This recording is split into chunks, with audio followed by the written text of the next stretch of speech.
Lecture de la compilation post-mortem des écrits de Ellen G. White intitulée Instruction pour un service chrétien effectif. Chapitre 24. Qualification pour un service chrétien efficient. Efficience. La nonchalance et l'inefficacité ne sont pas incluses dans la piété. Quand nous comprenons que nous travaillons pour Dieu, nous avons plus que jamais la notion de la sainteté du service spirituel, ce qui nous permet d'accomplir chacun de nos devoirs d'une manière plus vivante, plus vigilante et plus persévérante. Testimonies for the Church, volume 9, page 150. Notre époque réclame plus d'efficience et une plus grande consécration.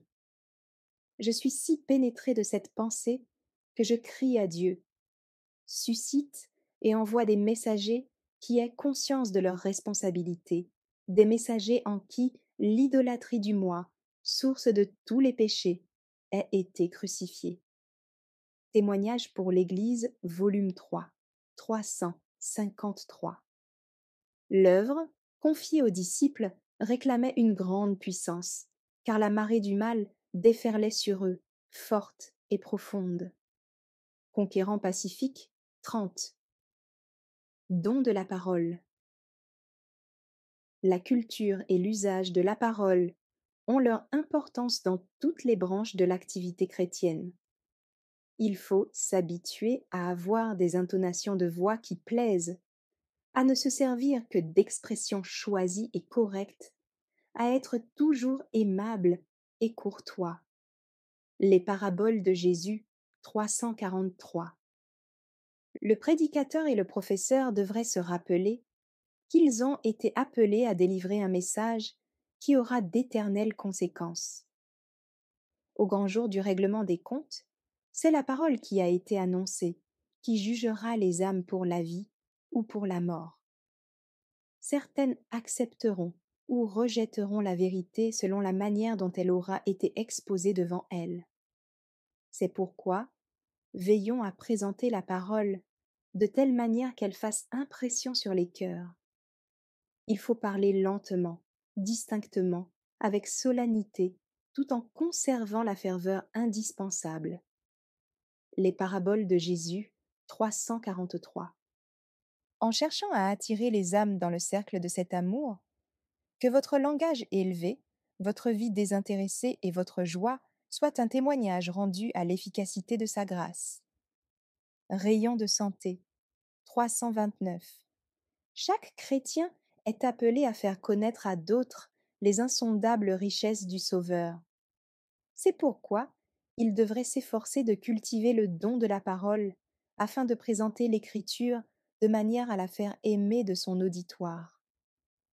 Il n'entre pas dans les desseins de Dieu que la grâce qui doit se répandre sur le monde soit contaminée par l'agent dont il se sert. Les paraboles de Jésus, 342, 343. Ils prendront des leçons de patience, de bonté, d'amabilité, de dévouement. Ils mettront en pratique la véritable courtoisie chrétienne, ayant bien dans l'esprit que le Christ, leur compagnon de route, ne peut approuver les paroles acerbes ou les sentiments malveillants. Leurs paroles seront purifiées. Ils considéreront comme un talent précieux, confié par Dieu pour accomplir une œuvre grande et sainte, la faculté qu'ils auront acquise de parler en public. Ministère évangélique 92. Culture mentale. En tant que communauté, nous avons besoin de culture mentale, afin de pouvoir faire face aux exigences de notre temps. Testimony for the Church, volume 4, 414. Nous ne devons pas nous attendre au succès si nous nous engageons dans la bataille au hasard. Le Seigneur a besoin d'hommes qui réfléchissent. Il désire des collaborateurs et non des écervelés. Il a besoin d'hommes intelligents pour accomplir la grande œuvre du salut des âmes. Témoignage pour l'Église, volume 1, 520 et 521, d'aucuns doivent exercer leur esprit à la discipline, ils doivent l'obliger à penser. En dépendant des autres pour réfléchir à leur place, pour résoudre leurs problèmes, et en se refusant de penser par eux-mêmes, ils seront incapables de maintenir leur faculté de mémorisation, de prévoyance et de discernement. Chacun doit s'efforcer de cultiver son esprit. Testimony for the Church, Volume 2, page 188. Dieu ne souhaite pas que nous nous contentions d'un esprit paresseux et indiscipliné, d'une pensée terne et d'une mémoire émoussée. Counsels to Parents, Teachers and Students, 506. Les hommes de Dieu doivent être empressés à l'étude, appliqués dans l'acquisition des connaissances, et ne jamais gaspiller ne fût-ce qu'une heure. Par un entraînement persévérant, ils peuvent accéder, en tant que chrétiens, aux niveaux les plus élevés de la culture pour devenir des hommes forts et influents. Testimonies for the Church, Volume 4, Chapter 4, Verse 111. Appliquons-nous simplement à bien employer tous les instants dont nous disposons. Ce que nous serions tentés de dissiper en conversation futile, ou au lit, le matin, le temps passé dans le tramway ou le train, à la gare, avant de se mettre à table, ou en attendant des gens qui ne sont pas exacts au rendez-vous, devrait être employé à la lecture ou à la méditation pieuse. Les paraboles de Jésus, 352, une énergique résolution, une application soutenue, une économie stricte de tous les instants nous mettront à même de nous préparer à occuper n'importe quel poste de confiance. Les paraboles de Jésus, 352. Ceux qui occupent des postes de confiance ne devraient pas cesser de se développer. Qu'ils ne croient pas que les expériences du passé soient définitives et qu'ils ne considèrent pas comme inutile d'augmenter leur bagage intellectuel. L'homme, bien qu'il soit, à sa naissance, la plus faible des créatures de Dieu, et par nature la plus pervertie, est néanmoins susceptible de développement continuel. Il peut être éclairé par la science, ennobli par la vertu, et progresser mentalement et moralement jusqu'à ce qu'il atteigne à la perfection de l'intelligence et à la pureté du caractère, qui n'est qu'un peu au-dessous de la perfection et de la pureté des anges. Témoignage pour l'Église, volume 1 550. Il faut que ceux qui veulent être ouvriers avec Dieu cherchent à perfectionner toutes les facultés de leur intelligence et à entretenir leur corps en santé.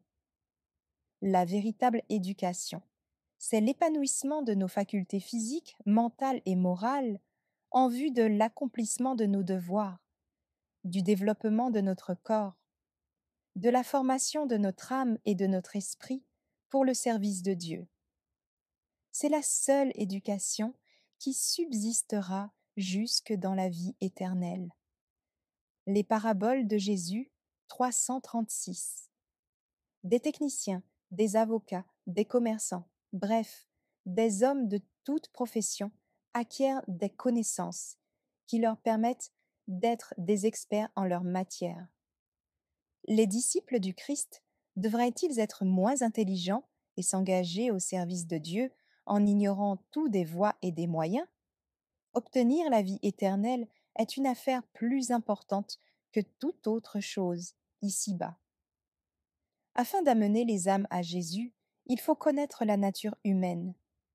Il faut réfléchir sérieusement, prier avec ferveur pour savoir de quelle façon aborder les hommes et leur présenter la vérité contenue dans les Écritures.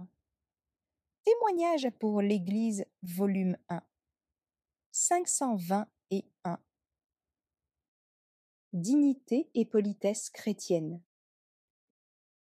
L'absence de vraie dignité et de raffinement chrétien chez les observateurs du sabbat nous dessert en tant que communauté et enlève de la saveur à la vérité que nous professons.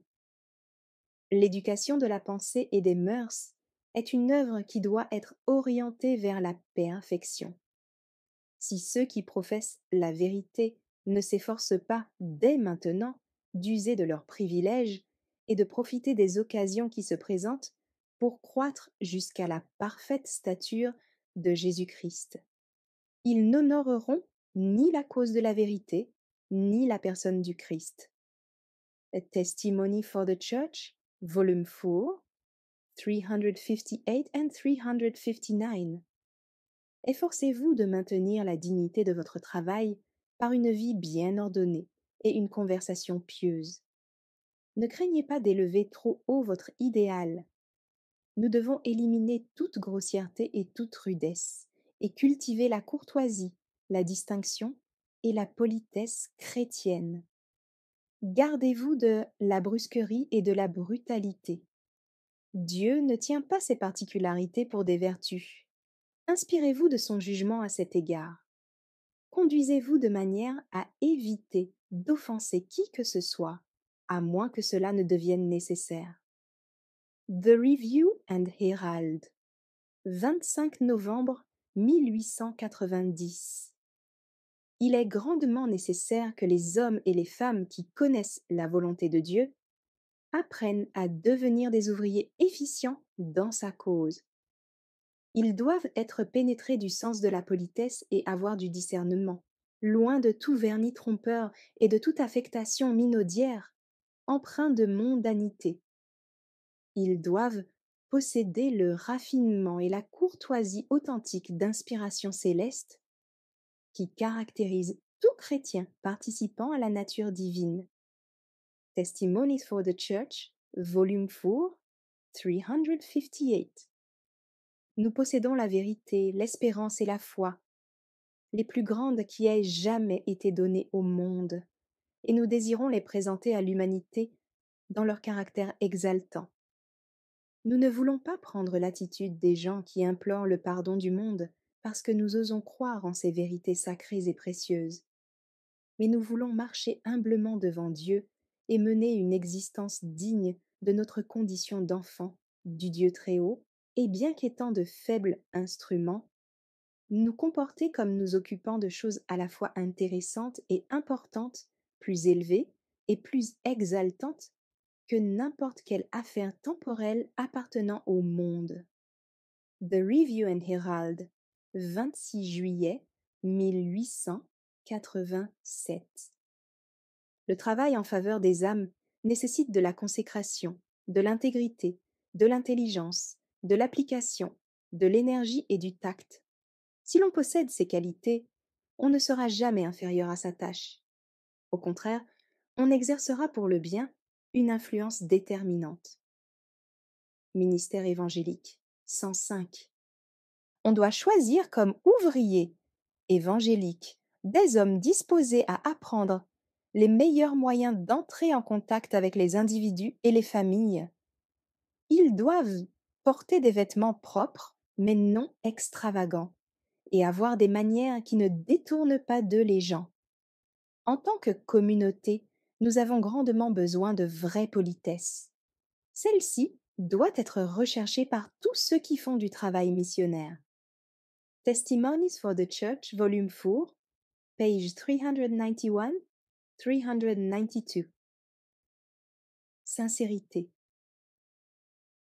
La vie de ceux qui ont à proclamer un message aussi solennel, aussi sacré, ne doit contenir aucune infatuation. Le monde a les yeux sur les adventistes du 7e jour, parce qu'il connaît leur profession de foi et leur idéal élevé. S'il constate que leur conduite n'est pas conforme à cette profession, il les regarde avec mépris. Testimonies for the Church, Volume 9, Chapter 23. Des hommes peuvent posséder des dons éminents, de grandes capacités, de haute qualité, mais s'ils tolèrent un grave défaut, un péché secret, ils constateront qu'un madrier rongé de verre peut entraîner pour un bateau un désastre plus ou moins rapide, suivi d'une ruine totale. Testimonies for the Church, Volume 4, Chapter 90. Paul apportait avec lui l'atmosphère du ciel. Tous ceux qui l'approchaient ressentait l'influence de sa communion avec le Christ. Le fait que sa propre vie illustrait la vérité qu'il proclamait donnait à sa prédication une grande force de persuasion. Là réside la puissance de la vérité. L'influence dépourvue d'artifice et inconsciente d'une vie sainte est le sermon le plus convaincant qui puisse être prêché en faveur du christianisme. Un argument, même irréfutable, peut ne provoquer que de l'opposition. Mais l'exemple de la piété vécue a un pouvoir auquel il est impossible de résister entièrement. Ministère évangélique 55. Le caractère n'est pas un manteau dont on peut se revêtir, c'est quelque chose qui rayonne de l'intérieur. Si nous voulons conduire d'autres âmes dans la voie de la justice, il faut que le principe de la justice soit enchâssé dans nos cœurs. On peut, par une simple profession de foi, proclamer la théorie de la religion.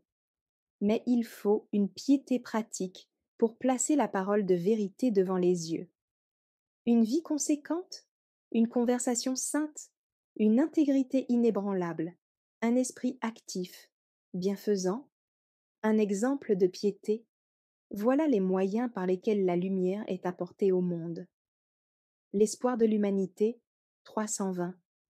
Les prières, l'exhortation et la conversation sont des fruits courants, facilement réunis. Mais les fruits que représentent les bonnes œuvres accomplies en secourant les nécessiteux, les orphelins et les veuves, sont des fruits de valeur qui n'apparaissent tout naturellement que sur les bons arbres. Testimonies for the Church, Volume 2, Chapter 24. Hardiesse. Dieu n'a pas l'habitude d'accomplir des miracles pour faire progresser la vérité. Si l'agriculteur montre de la négligence dans la culture de la terre, Dieu n'intervient pas pour en empêcher les conséquences. Il agit en conformité avec les grands principes qu'il nous a fait connaître, et la part qui nous incombe est d'élaborer des plans sages et d'utiliser les moyens grâce auxquels Dieu produira certains résultats. Ceux qui refusent tout effort déterminé et se contentent d'attendre que le Saint-Esprit les oblige à l'action sont voués à périr dans les ténèbres. Vous ne devez pas vous asseoir et refuser toute activité dans l'œuvre de Dieu. The Southern Watchman, 1 December 1903. Certains de ceux qui sont engagés dans le service missionnaire sont faibles, sans nerfs, sans vigueur, sans courage. Ils manquent d'élan. Ils n'ont pas les solides traits de caractère qui permettent d'entreprendre, l'esprit et l'énergie qui inspirent l'enthousiasme. Ceux qui veulent vaincre doivent être pleins de courage et d'espoir. Il ne leur faut pas seulement des qualités passives, mais actives. Ministère évangélique 285. Le Seigneur a besoin d'ouvriers capables de provoquer le triomphe de la croix du Christ. The Review and Herald, 6 mai 1890. Le message doit être proclamé avec clarté, hardiesse et vigueur, et non d'une manière terne, dépourvue de vie. Testimony for the Church, Volume 8, Chapter 16. La proclamation de ce message ne demande pas des orateurs brillants. La vérité doit être annoncée dans toute sa rigueur. Il faut des hommes d'action, des hommes capables de travailler avec une énergie sincère et constante à la proclamation du message d'avertissement au monde et à la purification de l'Église. Testimonies for the Church, Volume 5, page 187. Dans sa cause, Dieu n'a pas de place pour les paresseux. Il veut avoir des ouvriers réfléchis, aimables, aimants et sincères. Testimony for the Church, Volume 4, 411. Détermination. Que ceux qui sont au service de Dieu montrent leur zèle dans l'œuvre du salut des âmes. Souvenons-nous qu'elles périront si nous ne sommes pas décidés à travailler sans nous décourager jamais. Témoignage pour l'Église, volume 3, 56. Il nous a confié une grande œuvre. Accomplissons-la avec fidélité. Manifestons dans nos vies ce que la vérité a fait pour nous. Témoignage pour l'Église, volume 3, 57. Zèle. Ce qu'il nous faut, c'est un zèle chrétien, un zèle qui se manifeste par des œuvres. Si nous avons le Christ en nous, nous ne pourrons pas plus nous empêcher de le confesser que les chutes du Niagara ne pourraient s'empêcher de couler. Témoignage pour l'Église, volume 1, 267.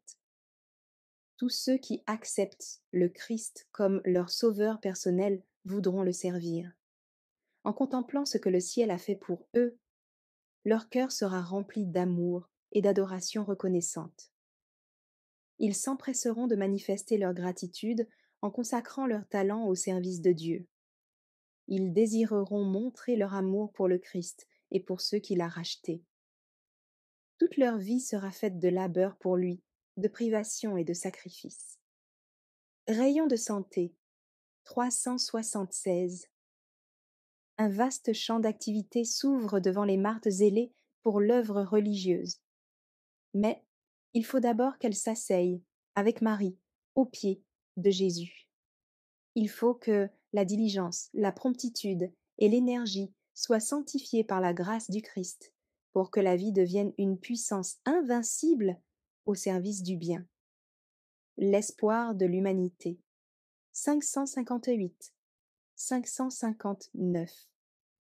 Au nom du Seigneur et en nous inspirant de l'infatigable persévérance et du zèle constant qu'il a lui-même déployé, nous devons poursuivre son œuvre. Testimony for the Church, volume 9, 25. Il faut briser la monotonie de nos travaux religieux. Nous accomplissons une œuvre dans le monde, mais nous ne sommes pas suffisamment actifs et zélés. Si nous étions plus fervents, les hommes seraient convaincus de la véracité de notre message. La mollesse et la monotonie de notre service pour Dieu repoussent de nombreuses âmes d'une classe élevée de la société, qui s'attendent à voir en nous un zèle plus ardent, plus profond, plus sanctifié. Témoignage pour l'Église, volume 3, 56. Patience. Pour devenir les collaborateurs de Jésus, vous devez user de beaucoup de patience à l'égard de ceux pour lesquels vous travaillez, en agissant avec simplicité et en ayant en vue les heureux résultats qui en découleront. Lorsque ces personnes ne partagent pas exactement votre point de vue, vous êtes enclin à dire « qu'elles s'en aillent, elles ne méritent pas d'être sauvées ». Que serait-il advenu si le Christ avait traité de cette manière les gens appartenant au niveau le plus bas de la société? Il est mort pour le salut de tous les pauvres pécheurs. Et si vous vous inspiriez du même esprit et agissiez suivant l'exemple qu'il a donné, vous qui êtes ses disciples, en laissant à Dieu le soin des résultats, vous ne pourriez pas vous imaginer la somme de biens que vous auriez accompli dans cette vie. Testimony for the Church, volume 4, page 132. Travaillez avec désintéressement, amour et patience en faveur de tous ceux avec qui vous entrez en contact. Ne manifestez pas d'irritation. Ne prononcez aucune parole impatiente. Que l'amour du Christ demeure dans votre cœur et que des paroles aimables sortent de vos lèvres. Testimony for the Church, 941. Tact. Ceux qui s'abandonnent entièrement à Dieu mettront dans leurs travaux beaucoup de réflexion, de prière et un tact diligent et consacré. The Signs of the Times, 29th of May, 1893. Lorsqu'un homme possède du tact, du savoir-faire et de l'enthousiasme, il réussit dans sa carrière. Et s'il utilise ces mêmes qualités au service de Dieu, les résultats seront 2 fois supérieurs, car la puissance divine s'ajoutera aux efforts humains. Testimony for the Church, volume 5, page 276. Dans l'œuvre du salut, il faut beaucoup de tact et de sagesse. Le Sauveur n'a jamais dissimulé la vérité, mais il l'a toujours dite avec amour. Dans ses rapports avec autrui, il faisait preuve du plus grand tact, et il était toujours bon et plein de sollicitude. Jamais rude, ce n'était pas sans nécessité qu'il disait une parole sévère, et il ne faisait jamais inutilement de la peine à une âme sensible. Il ne condamnait pas la faiblesse humaine. S'il dénonçait sans peur l'hypocrisie, l'incrédulité, l'iniquité, il avait des larmes dans la voix tandis qu'il faisait ses graves reproches. Il ne disait jamais la vérité cruellement, mais manifestait toujours une profonde tendresse pour l'humanité. Chaque âme était précieuse à ses yeux. Il portait sur lui la majesté divine, mais il se penchait avec compassion et respect sur chaque membre de la famille de Dieu. Il voyait dans tout homme une âme qu'il avait mission de sauver. Ministère évangélique 111. Certaines personnes sincères, mais irréfléchies et impulsives, après une conférence sur un sujet donné, aborderont d'une manière brusque ceux qui ne sont pas encore avec nous et leur rendront la vérité peu attrayante. Les enfants de ce siècle sont plus prudents à l'égard de leurs semblables que ne le sont les enfants de lumière. Les hommes d'affaires et les politiciens s'efforcent d'être courtois, afin d'avoir un abord aussi attrayant que possible. Ils cherchent à parler et à se présenter de telle sorte qu'ils puissent avoir la plus grande influence possible sur l'esprit de ceux qui les entourent. Ils emploient leur connaissance et leur talent aussi judicieusement que possible pour arriver à leur fin. Témoignage pour l'Église, volume 1, 521. Ce message doit être proclamé, mais en l'annonçant, nous devons nous abstenir d'attaquer, de dominer et de condamner ceux qui n'ont pas la lumière que nous possédons. Nous ne devons pas nous livrer à des attaques virulentes contre les catholiques. Il y a parmi eux des chrétiens très consciencieux qui marchent dans toute la lumière qui les éclaire, et Dieu agira en leur faveur. Testimony for the Church, volume 9, page 243. Constance. Le vrai chrétien travaille pour Dieu, non pas sous l'effet d'une impulsion, mais en obéissant à un principe, et non pas un jour ou un mois, mais sa vie entière.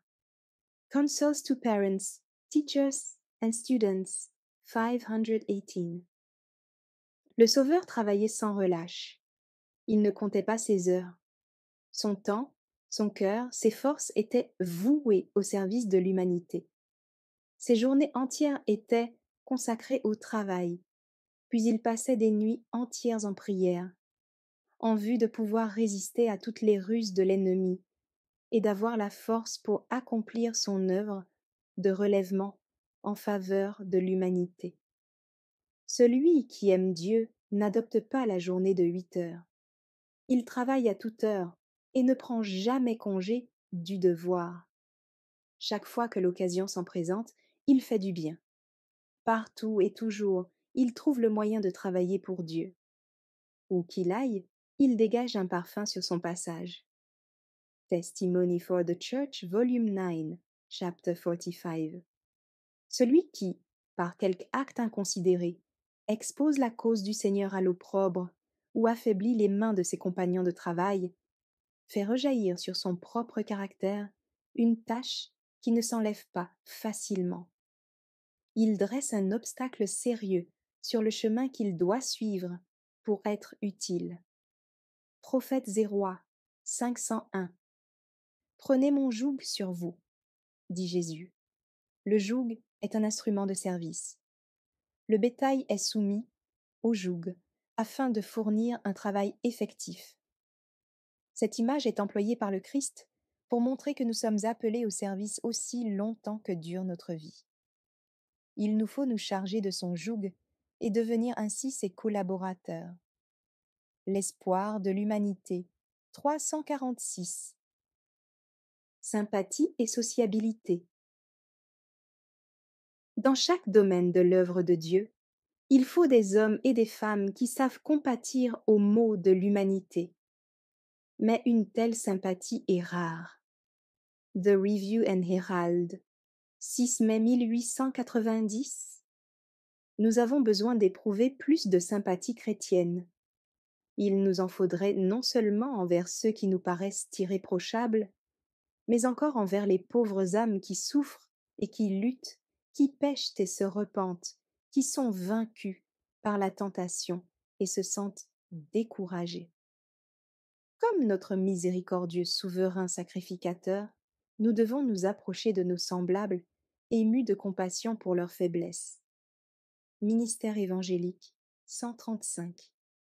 En tant que peuple, nous perdons beaucoup par manque de sympathie et de sociabilité. Celui qui parle d'indépendance et qui se replie sur lui-même n'accomplit pas la tâche que Dieu lui a désignée. Nous sommes enfants de Dieu et pour notre bonheur, nous dépendons les uns des autres. Dieu et l'humanité ont besoin de nous. Il nous faut jouer tout notre rôle dans cette vie. C'est la culture des éléments sociaux de notre nature qui nous amène à sympathiser avec nos frères, nous apportant ainsi le bonheur par les efforts mêmes que nous faisons pour le bien de nos semblables.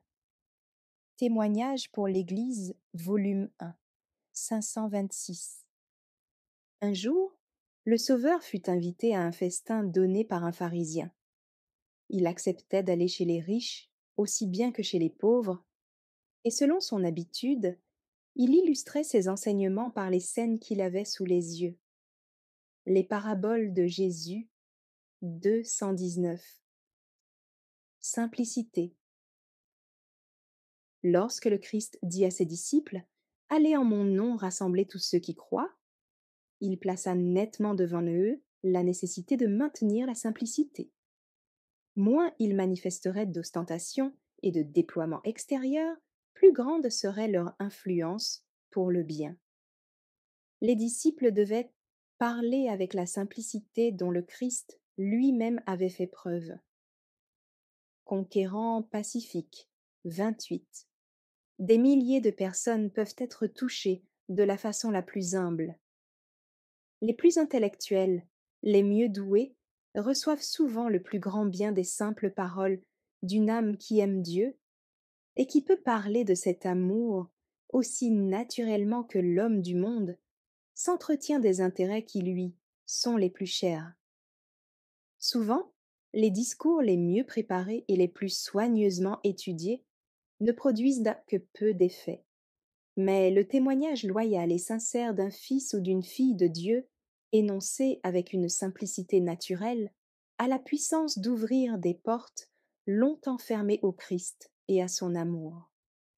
Les paraboles de Jésus, 231, 232. Foi. Les ouvriers du Seigneur ont besoin d'avoir foi en lui. Il s'occupe de leurs travaux et en connaît la valeur. Des instruments divins sont désignés pour coopérer avec ceux qui collaborent avec Dieu. Lorsque nous croyons que Dieu ne tiendra pas ses promesses et qu'il ne prend pas de temps pour s'occuper de ses ouvriers, nous le déshonorons en tant que notre Créateur. The Southern Watchman, 2 août 1904. Il faut à l'ouvrier de Dieu une foi puissante. Les circonstances peuvent sembler défavorables, mais dans les heures les plus sombres, la lumière n'en existe pas moins. La force de ceux qui, par la foi, aiment et servent Dieu se renouvelle de jour en jour. Ministère évangélique, 256. Il y a dans la foi véritable une vie, une fermeté de principe, une détermination qui ne peuvent être affaiblies ni par le temps ni par le travail. Les paraboles de Jésus, 142. La vie du chrétien est souvent traversée de dangers, et le devoir semble parfois dur à accomplir. Son imagination dresse devant lui une ruine inévitable, et derrière lui l'esclavage ou la mort. Et cependant, la voix de Dieu est claire, qui lui dit « Marche !» À nous d'obéir à la consigne reçue. Peu importe si nos yeux ne peuvent pénétrer les ténèbres qui nous enveloppent, et si les ondes froides baignent déjà nos pieds. Les obstacles qui nous arrêtent ne disparaîtront jamais devant un esprit indécis et incrédule. Ceux qui renvoient le moment d'obéir jusqu'à ce qu'ait disparu toute ombre d'incertitude et jusqu'à ce qu'il ne reste plus aucune possibilité de défaite, n'obéiront jamais. Le doute murmure: attends que soient tombées les entraves et que tu vois clairement ta voie. Mais la foi qui espère tout et qui croit tout dit courageusement: en avant! Patriarches et prophètes, 293, 294. Courage. Une grande œuvre doit être accomplie, des plans plus étendus doivent être établis, une voix doit s'élever pour réveiller les nations. Les hommes dont la foi est faible et chancelante ne peuvent être désignés pour faire progresser l'œuvre à une époque de crise. Ce qu'il faut, c'est le courage des héros et la foi des martyrs. Testimonies for the Church, volume 5, page 187. Lorsque par la foi, nous nous emparons de sa puissance, il transforme radicalement une situation, quelque décourageante et désespérée qu'elle soit. Il le fait pour la gloire de son nom. Dieu invite ses fidèles qui croient en lui à encourager ceux qui doutent et qui ont perdu l'espoir. Que le Seigneur nous aide à nous soutenir les uns les autres et à témoigner de lui par une foi vivante. Testimonies for the Church, volume 8, chapter 12.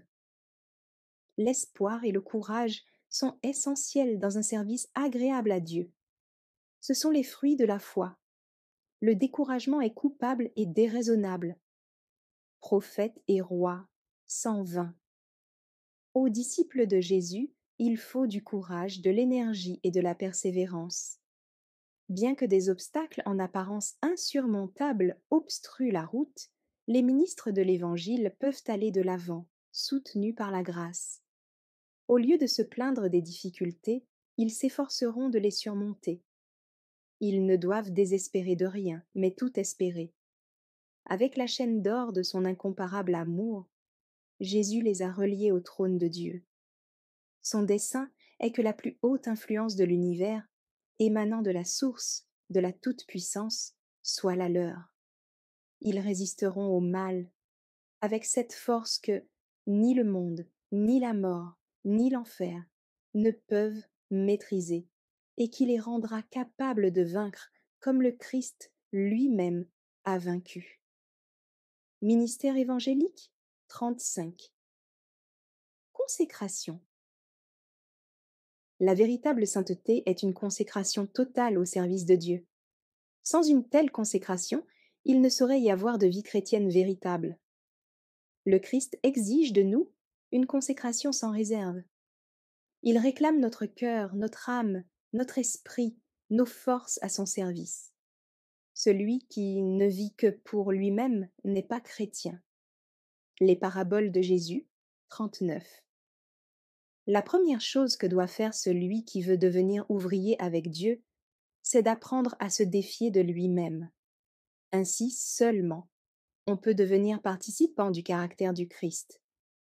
Ce résultat ne s'obtient pas par la science des écoles, mais par la sagesse apprise uniquement auprès du divin Maître. L'espoir de l'humanité. 248. Le fait qu'une personne manifeste une extase spirituelle dans des circonstances exceptionnelles ne prouve pas d'une manière évidente qu'elle est chrétienne. La sainteté n'est pas une extase, c'est un abandon total à la volonté de Dieu. C'est vivre chaque parole qui sort de sa bouche, accomplir sa volonté, se réfugier en lui dans l'épreuve, dans les ténèbres aussi bien que dans la lumière. C'est marcher par la foi et non par la vue, s'attendre à Dieu en toute confiance et se reposer sur son amour. Conquérant pacifique 46. De tout son cœur. Il faut que les croyants se distinguent du monde en servant Dieu de tout leur cœur. Ils ne doivent s'arroger aucun honneur, mais se rappeler qu'ils sont solennellement engagés à ne servir que le Seigneur. Testimony for the Church, Volume 9, Chapter 17. Ne peuvent subsister dans l'épreuve présente que des hommes et des femmes consacrés dont le cœur est entièrement engagé. Le Christ a maintes fois soumis ses disciples au crible, jusqu'à ce qu'il en restât 11 seulement et quelques femmes fidèles pour poser les fondements de l'Église chrétienne. Certains membres habituellement peu disposés à se charger de fardeaux peuvent, lors d'un réveil de l'Église, partager l'enthousiasme général, chanter, pousser des cris et aller jusqu'à l'extase. Mais observez-les, et vous verrez, lorsque les manifestations de ferveur se seront apaisées, que très peu d'entre eux seront des Caleb fidèles, s'avançant pour appliquer des principes inébranlables. Ils sont semblables au sel qui retient sa saveur. Les églises forment les vrais collaborateurs par les difficultés qui surviennent au cours d'une activité intense. Testimonies for the Church, Volume 5, 130.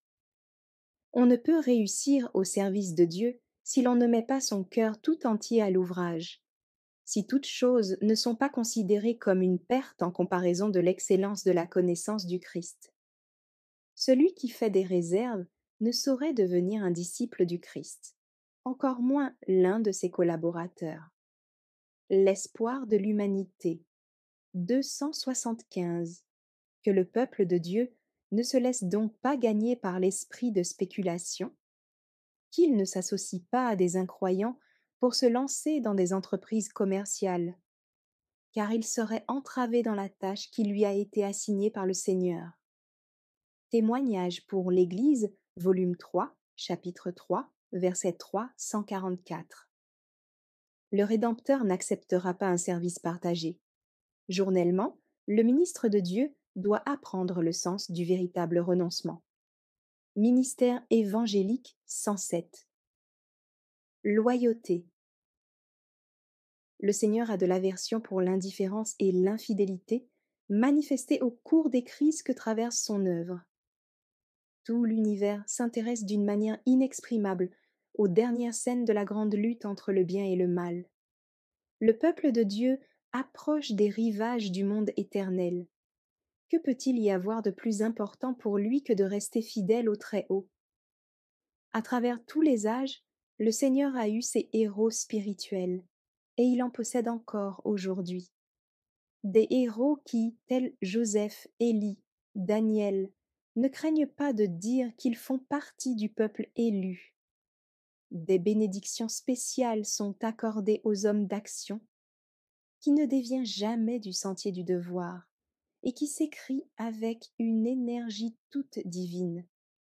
À moi ceux qui sont pour l'Éternel. Ces hommes ne se contentent pas de prononcer ces paroles. Ils exigent aussi de ceux qui veulent s'identifier au peuple de Dieu qu'ils avancent résolument et montrent clairement leur attachement au Roi des rois et au Seigneur des seigneurs.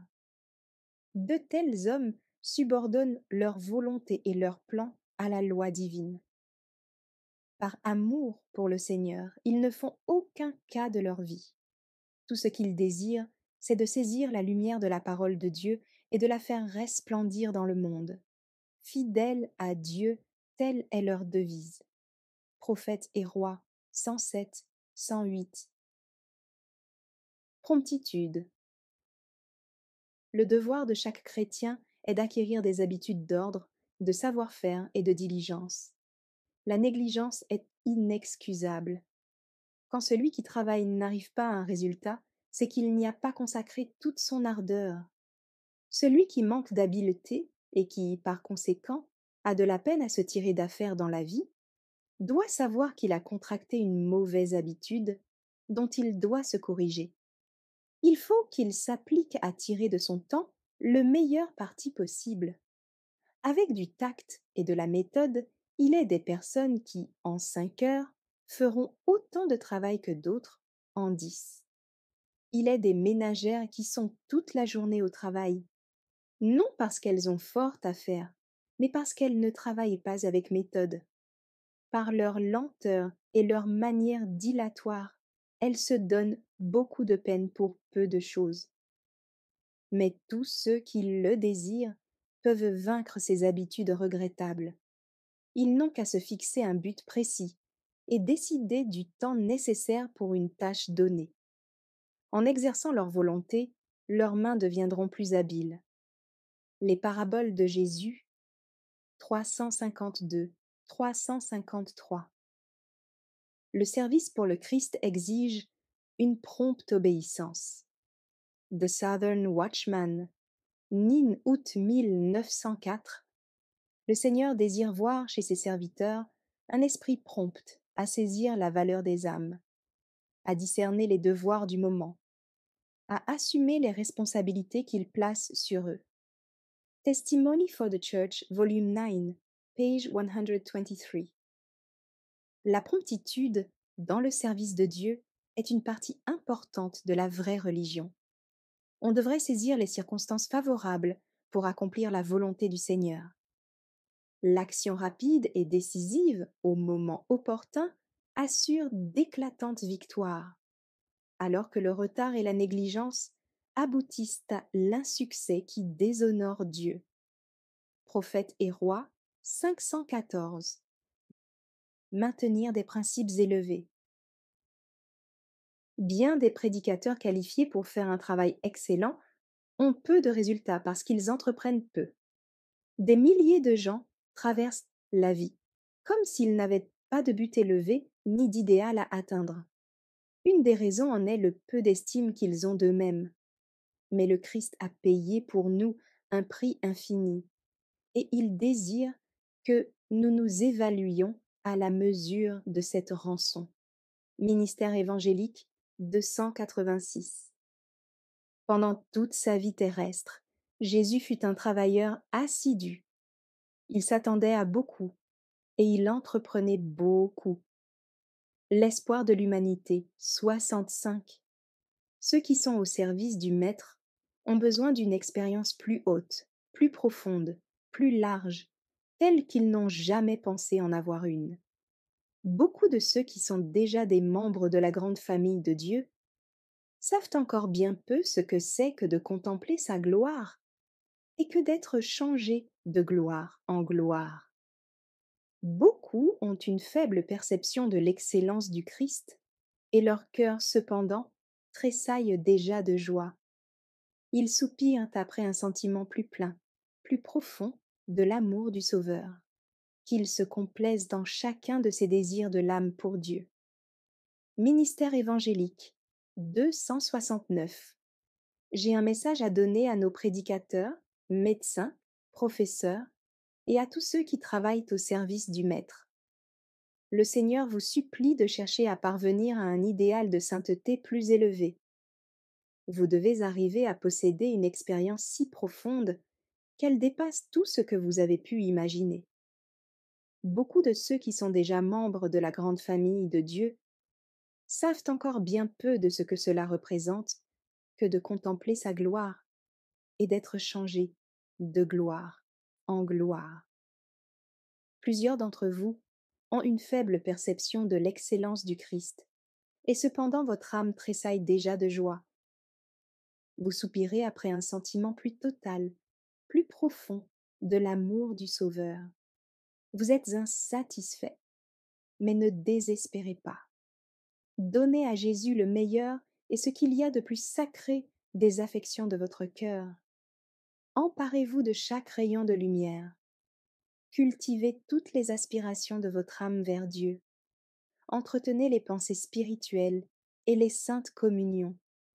Vous n'avez vu que les premiers rayons de l'aube de la gloire divine. En accroissant votre connaissance du Seigneur, vous apprendrez que sa marche est semblable à celle du matin. Le sentier des justes est comme la lumière resplendissante dont l'éclat va croissant jusqu'au milieu du jour. Nous étant repentis de nos péchés, les ayant confessés et ayant obtenu le pardon, Nous devons grandir dans la connaissance du Christ jusqu'à ce que nous arrivions à la lumière du milieu du jour d'une foi évangélique parfaite. Testimony for the Church, Volume 8, 317. Prudence et prévoyance. Pendant que Néhémie implorait l'aide de Dieu, il ne se croisait pas les bras, en prétextant qu'il n'avait aucun souci à se faire ni de responsabilité à assumer pour la réalisation de son projet de restauration de Jérusalem. Guidé par une prudence et une prévoyance admirables, il fit tous les arrangements nécessaires pour assurer le succès de cette entreprise.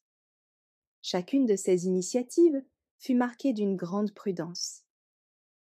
The Southern Watchman, 15 mars 1904. L'exemple de cet homme pieux, Néhémie, doit servir de leçon au peuple de Dieu tout entier, qui ne doit pas se limiter à prier avec foi, mais doit travailler avec diligence et fidélité. Combien de difficultés ne nous créons-nous pas et combien souvent n'entravons-nous pas l'action de la Providence en notre faveur du fait que nous croyons que la prudence, la prévoyance et l'application ne font pas partie de la vie religieuse. Nous commettons ainsi une grave erreur. Il est de notre devoir de posséder et de cultiver toute faculté susceptible de nous aider à être des ouvriers pour Dieu plus efficients. Pour assurer aujourd'hui la réussite des entreprises sacrées, il est tout aussi indispensable qu'il l'était au temps de Néhémie d'en faire un examen consciencieux et de dresser des plans mûrement réfléchis. The Southern Watchman, 15 mars 1904. Comment combattre le découragement? Les serviteurs de Dieu doivent prévoir toutes les formes de découragement. Ils seront éprouvés non seulement par la colère, le mépris et la cruauté des ennemis, mais aussi par l'indolence, l'inconséquence, la tiédeur et la perfidie des amis et des collaborateurs. Même certaines personnes qui semblent désirer la prospérité de l'œuvre de Dieu affaiblissent les mains de ses serviteurs en écoutant, en acceptant plus ou moins, et en répandant les médisances, les vantardises et les menaces de leurs adversaires. Au milieu de nombreux découragements, Néhémie plaça sa confiance en Dieu. Et c'est aussi en Dieu que nous trouvons notre sécurité. Le souvenir de ce que le Seigneur a accompli en notre faveur sera pour nous une aide dans tous les dangers. Lui, qui n'a point épargné son propre Fils, mais qui l'a livré pour nous tous, comment ne nous donnera-t-il pas aussi toutes choses avec lui? Si Dieu est pour nous, qui sera contre nous? Quelle que soit l'habileté avec laquelle Satan et ses agents ont tendu leurs pièges, Dieu peut les détecter et les réduire à néant.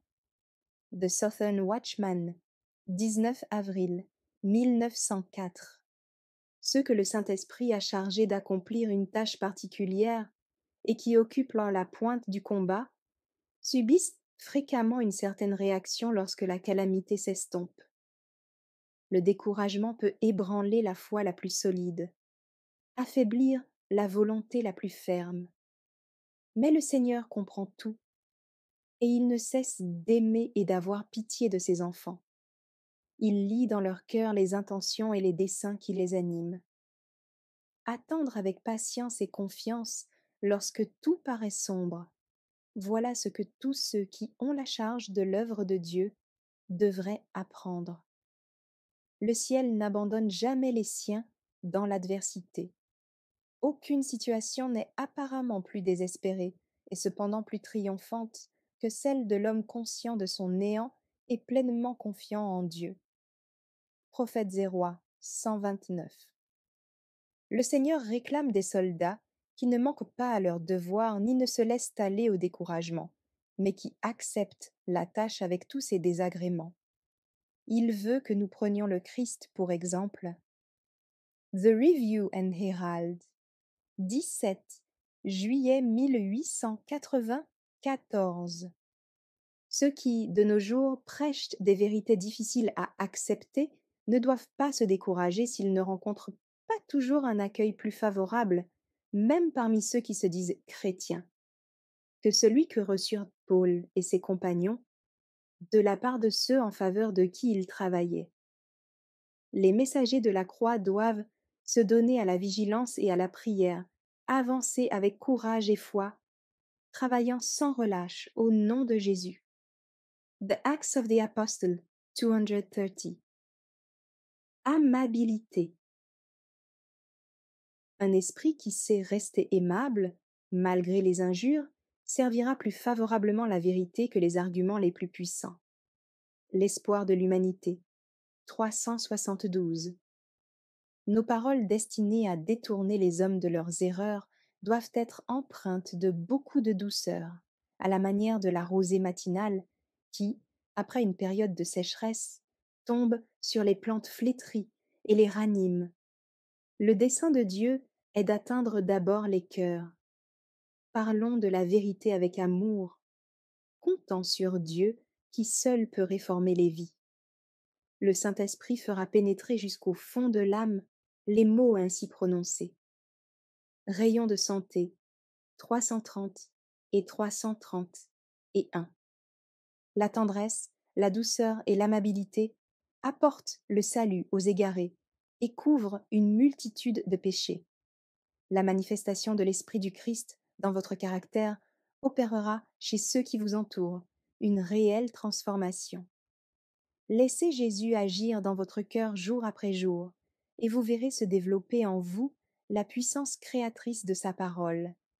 Une influence douce, persuasive, mais efficace, qui recréera dans d'autres âmes la beauté du Seigneur notre Dieu. Heureux ceux qui, 105, impartialité. Aussi longtemps qu'il vécut parmi les hommes, le Sauveur partagea le sort des pauvres. Il connut par expérience leurs soucis et leurs misères, ce qui le rendait à même de réconforter tous les humbles ouvriers. Ceux qui ont une juste conception des enseignements, se dégageant de sa vie, ne penseront jamais qu'il y ait lieu de faire une distinction entre les classes de la société. Les riches n'ont aucun droit à être plus honorés que les pauvres. L'espoir de l'humanité, 65. Lorsque vous vous détournez de ceux que vous jugez peu intéressants, vous rendez-vous compte que vous négligez des âmes que le Seigneur recherche?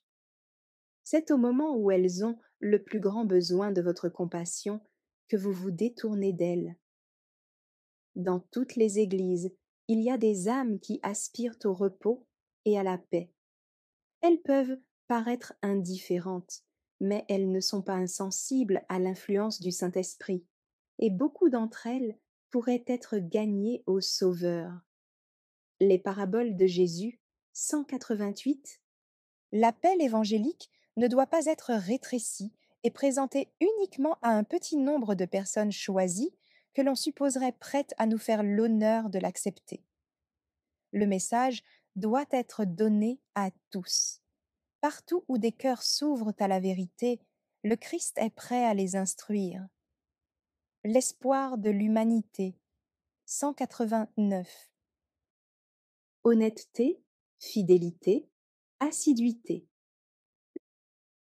Lorsqu'il s'agit de confier des responsabilités à une personne, la question qui se pose n'est pas de savoir si elle est douée pour parler en public ou si elle est riche, mais si elle est honnête, fidèle et assidue au travail.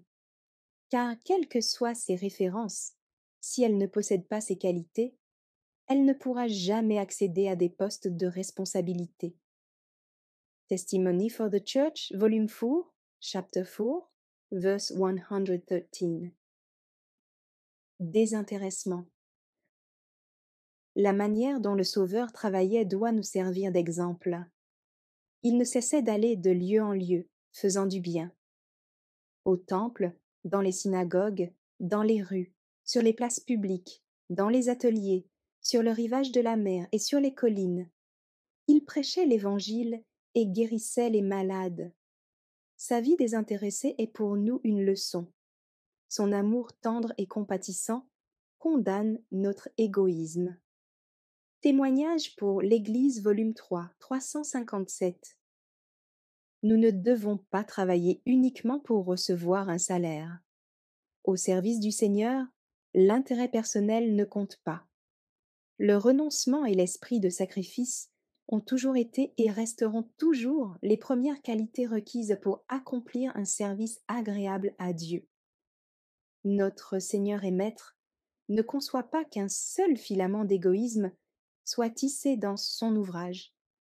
Déployons dans notre travail le tact, l'habileté, la précision et la sagesse que le Dieu de perfection exigea des constructeurs du tabernacle. Il faut se souvenir cependant que les plus grands talents, les services les plus brillants ne sont agréables au Seigneur que si notre moi est déposé sur l'autel du sacrifice. Prophète et roi, 46. De tous les êtres humains, les réformateurs doivent être les plus disposés à s'oublier, les plus affables, les plus courtois. Il faut que la véritable bonté se manifeste dans leur vie par des actes désintéressés. Rayon de santé, 330. Ne pas s'inquiéter. Les choses vont mal à cause du manque de consécration des ouvriers évangéliques. Cet état de choses peut vous faire verser des larmes, mais ne soyez pas inquiets. Le Maître tient son œuvre entière, du commencement à la fin, sous sa direction compétente. Tout ce qu'il exige est que ses ouvriers s'adressent à lui pour recevoir ses ordres et qu'ils obéissent à ses directives. L'ensemble de l'œuvre, nos églises, nos missions, nos écoles du sabbat, nos institutions, est l'objet de la sollicitude de son cœur. Pourquoi s'inquiéter? L'intense désir de voir l'Église devenir une lumière vivante et éclatante conformément à la volonté divine doit être accompagné d'une totale confiance en Dieu. The Review and Herald, 14 novembre 1893. Recherchez la quiétude et remettez vos âmes à Dieu, le fidèle Créateur. Il gardera le dépôt qui lui est confié. Il n'aime pas que nous couvrions son autel de pleurs et de lamentations.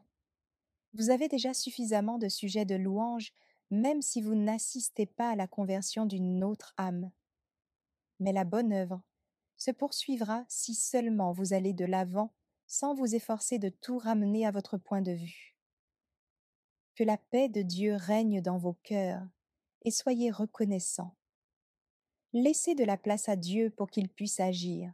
N'obstruez pas son chemin. Il peut et veut agir si vous lui en laissez la liberté. Testimony for the Church, Volume 9, 136. Portez les lettres de créance divine. Dieu ne peut se servir d'une personne que dans la mesure où il lui sera possible de déverser son esprit dans son cœur. Le travail qu'il accepte, c'est celui qui reflète son image. Ses disciples doivent porter, comme lettres de créance, les marques indélébiles de ses principes immortels. Témoignage pour l'Église, volume 369.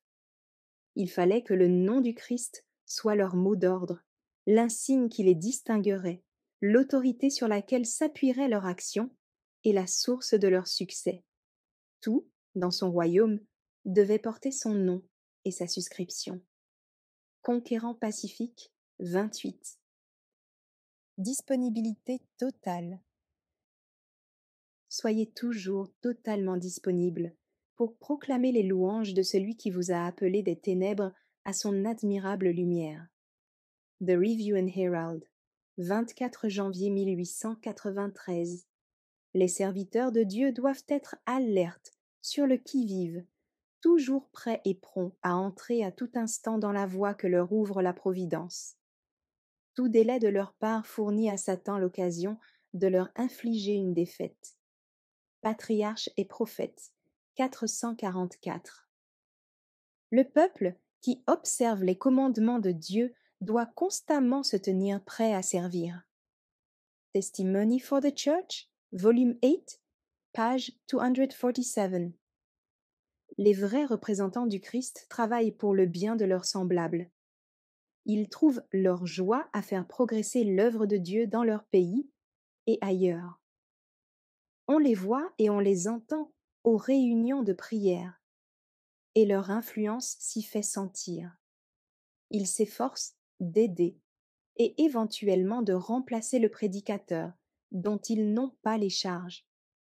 Ils ne cherchent pas à se mettre en évidence ou à recevoir un honneur quelconque pour ce qu'ils accomplissent, mais ils travaillent humblement, avec douceur et fidélité, qu'il s'agisse de petits travaux ou de tâches plus importantes, suivant les nécessités, parce que le Christ a fait beaucoup pour eux. The Review and Herald, 6 septembre 1881. Courageux et sincère. Ce dont l'Église a besoin, à notre époque troublée, c'est d'une armée d'ouvriers évangéliques formés pour le service comme le fut Paul, d'ouvriers ayant une expérience profonde des choses de Dieu et travaillant avec zèle et ardeur. Il faut des hommes sanctifiés et prêts au sacrifice, des hommes qui ne reculent ni devant l'épreuve ni devant la responsabilité, des hommes intrépides et sincères dans le cœur desquels le Christ est l'espérance de la gloire, dont les lèvres ont été touchées par le charbon ardent et qui y prêchent la parole. La cause de Dieu périclite parce qu'on manque de tels hommes. Comme un poison mortel, de fatales erreurs pervertissent la moralité et ternissent les espoirs d'une grande partie de l'humanité. Conquérant pacifique, 452-453.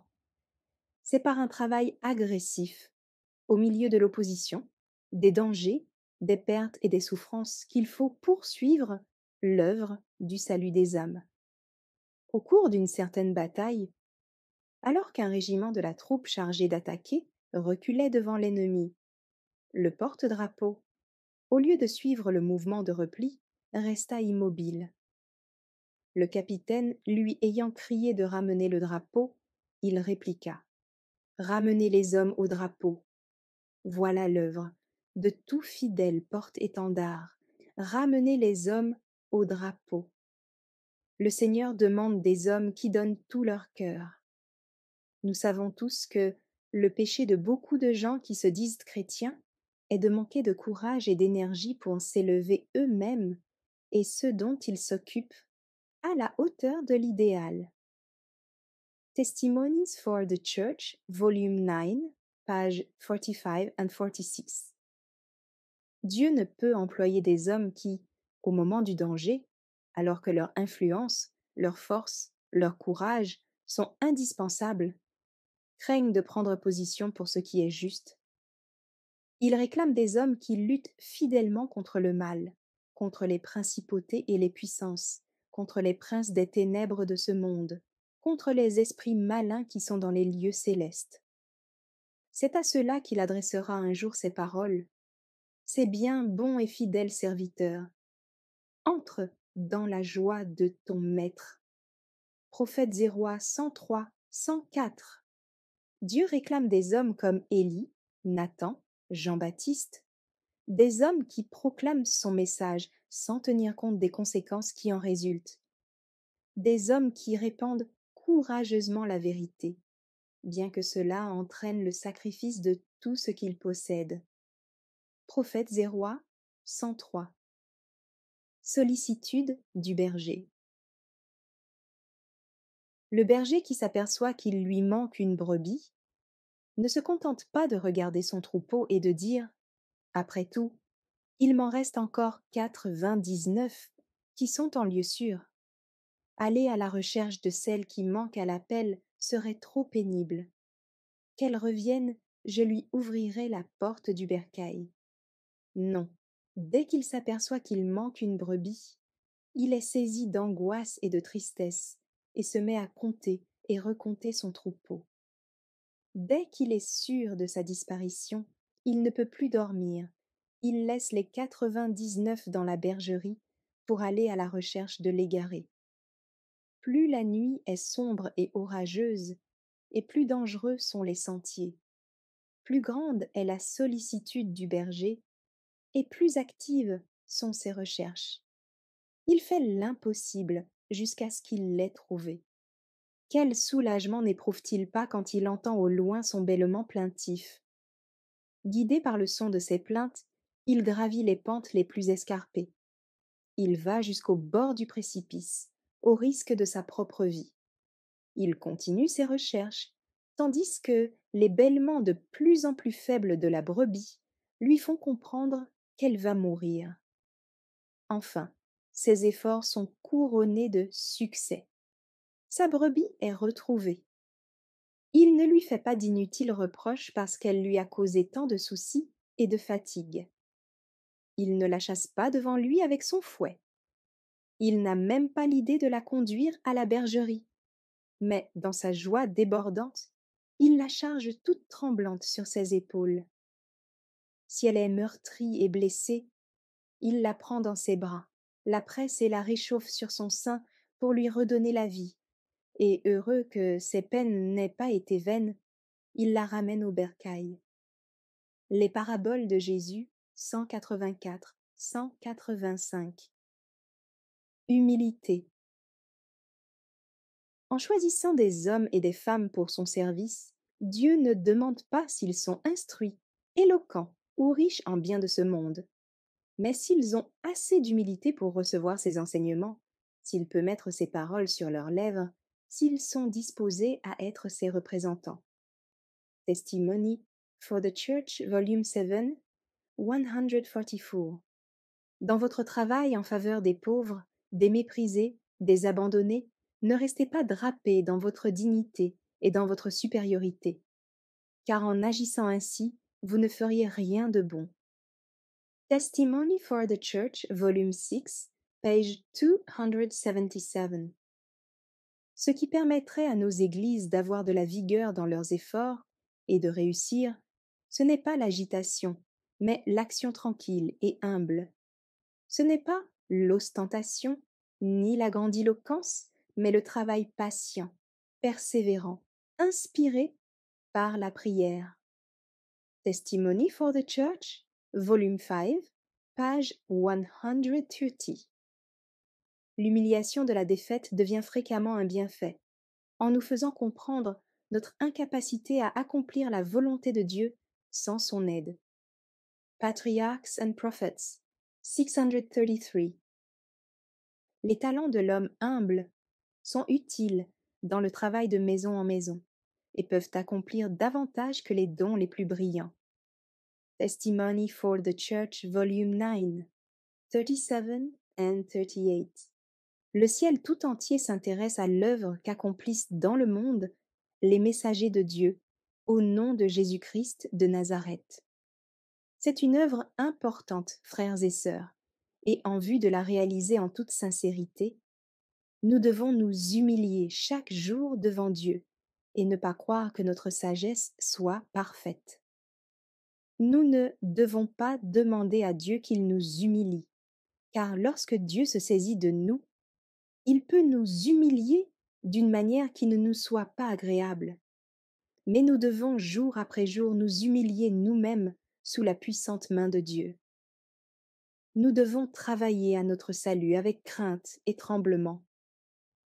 Tandis que Dieu opère en nous le vouloir et le faire selon son bon plaisir, nous devons coopérer avec lui en même temps qu'il agit par nous.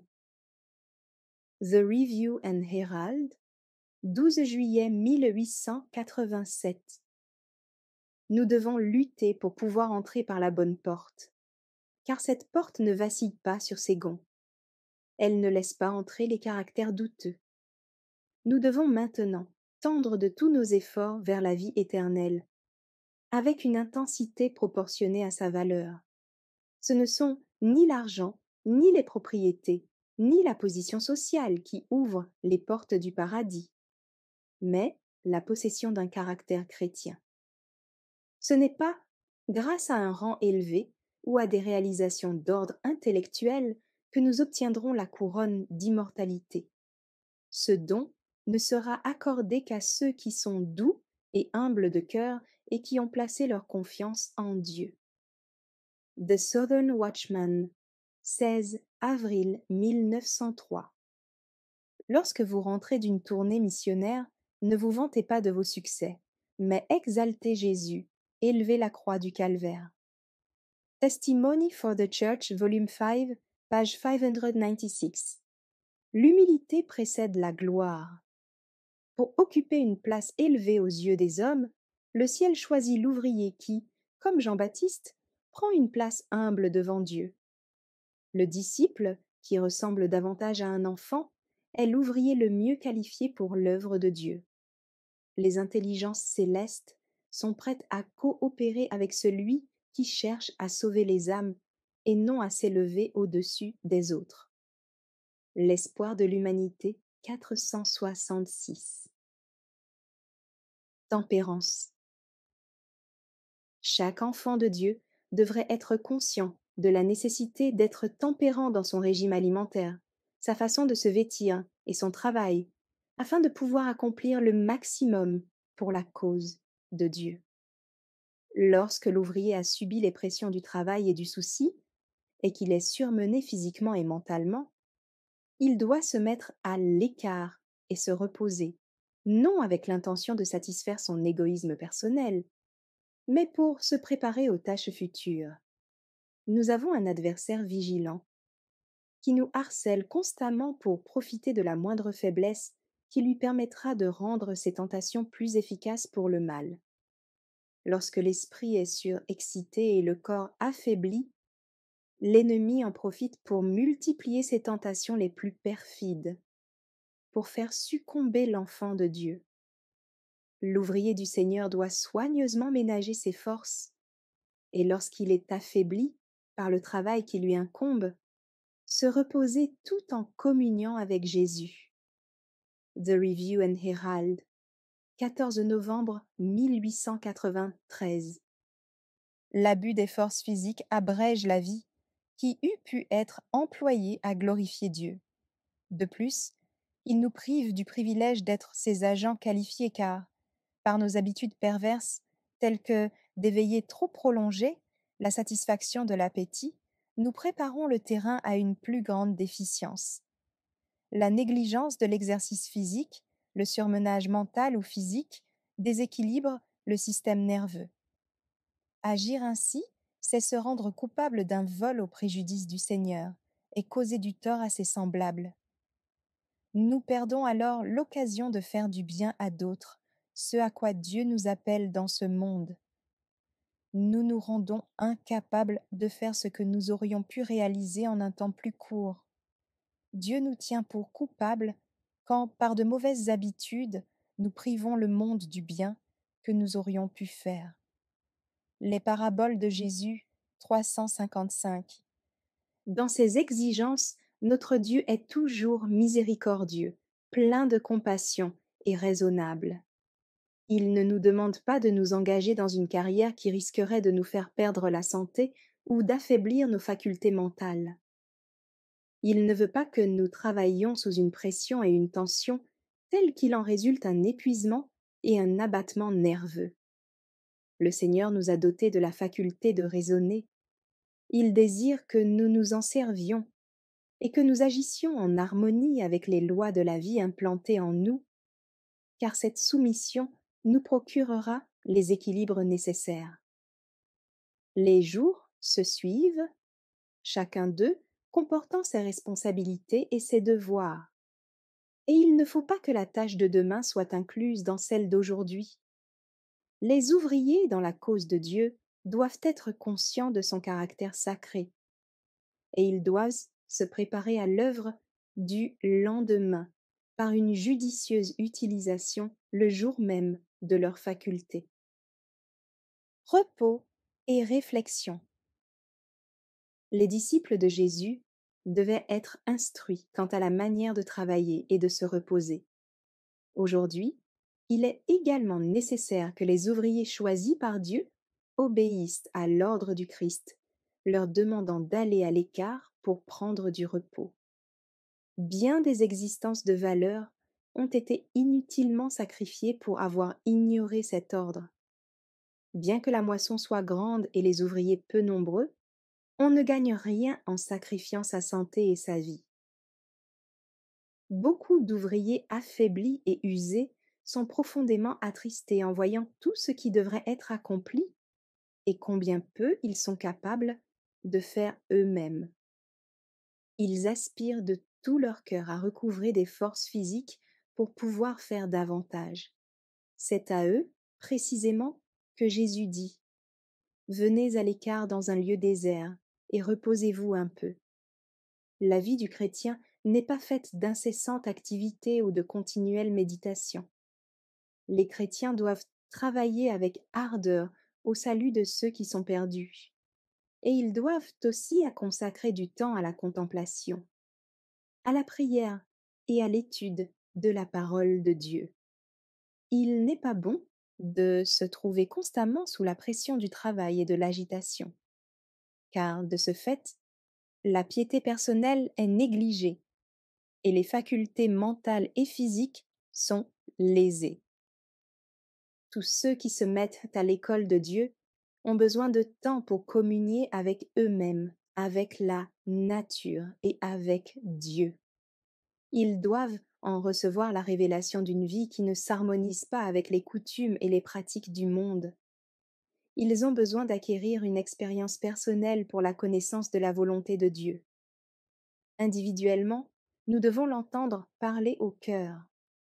Quand toutes les autres voix se sont tues et que, dans la sérénité, nous nous tenons devant lui, le silence même de l'âme rend plus distincte la voix de Dieu. Il nous dit « Arrêtez et sachez que je suis Dieu ». Une telle préparation est efficace pour tout travail au service de Dieu. Au milieu de la foule haletante et des intenses activités de l'existence, celui qui se trouve ainsi ranimé est entouré d'une atmosphère de lumière et de paix. Il est renouvelé dans ses forces physiques et mentales. Sa vie répand un parfum par la révélation de la puissance divine qui touchera le cœur des hommes. The Ministry of Healing, 58. Merci d'avoir écouté cette lecture. Si vous avez des questions ou des remarques sur le thème abordé, n'hésitez pas à les partager dans les commentaires et notre équipe ne manquera pas de les considérer. À bientôt sur lereste.org.